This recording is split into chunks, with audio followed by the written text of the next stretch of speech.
राधे राधे। जय गुरुदेव। भक्तों, ऋषि महात्मा व संत जन कहते हैं कि मनुष्य के किए हुए कर्मों का फल भोगने के लिए 84 में भटकना पड़ता है। मनुष्य जन्म इंसान जिन्होंने मनुष्य शरीर में रहते हुए अति अच्छे कर्म किए, वे स्वर्ग में अपने अच्छे कर्मों का फल भोग रहे हैं। जब वह फल समाप्त हो जाएगा, उन्हें फिर इसी लोक में जन्म लेना पड़ेगा। हमारे ऋषि मुनियों ने समझाया कि कर्म 84 से मुक्ति का साधन नहीं, वास्तव में कर्म ही 84 के बंधन का मूल कारण है। नेक कर्म बुरे कर्मों का नाश नहीं कर सकते। पुण्यों के पापों के लेखे में जमा होते हैं। दोनों तरह के कर्म जीव को 84 के बंधन में रह कर के करने पड़ते हैं। पुण्य पाप दोनों इकट्ठे होते हैं तो परमेश्वर की अपार दया से मनुष्य जन्म का यह सुनहरा अवसर मिलता है। यदि एक जन्म के कर्म उसी जन्म के भोग के लिए किए जाएं तो दोबारा जन्म लेने की आवश्यकता नहीं। लेकिन वह मनुष्य इतने कर्म कर लेता है जिन्हें उसी जन्म में भोग सकना असंभव है।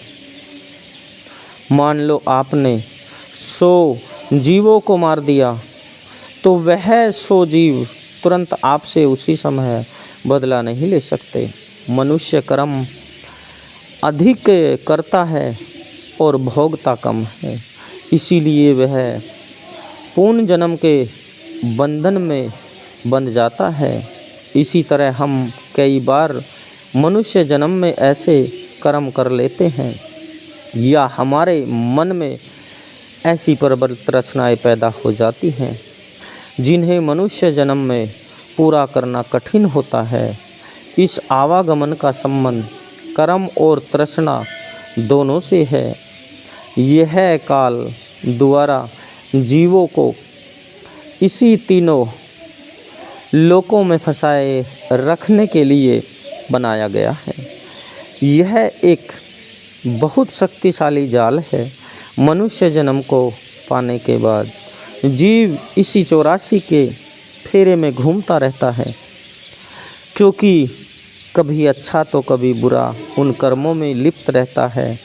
वह भगवान का सुमरण नहीं करता, क्योंकि केवल मनुष्य ही अच्छे बुरे की पहचान करता है, उसी को ज्ञान रहता है। लेकिन फिर भी वो प्रभु के द्वारा अपने कर्मों व 84 के बंधन से मुक्ति पाने में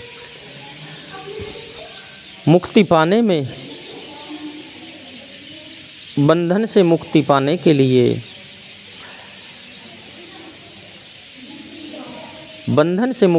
के लिए मुक्त नहीं होता। मनुष्य जन्म का वास्तविक लक्ष्य ही प्रभु भक्ति और प्रभु के द्वारा जो भी उसको फल मिला है उसको भोगने का, और हरि नाम के सुमरण के लिए उसको ये जन्म मिला है। लेकिन वो हरि नाम का सुमरण भूल जाता है। वह सोचता है कि मुझे तो अब 84 लाख योनियों में जन्म नहीं लेना है, अब तो मैं यहाँ से जाऊँगा नहीं, और वो तरह तरह की संसार की लीलाओं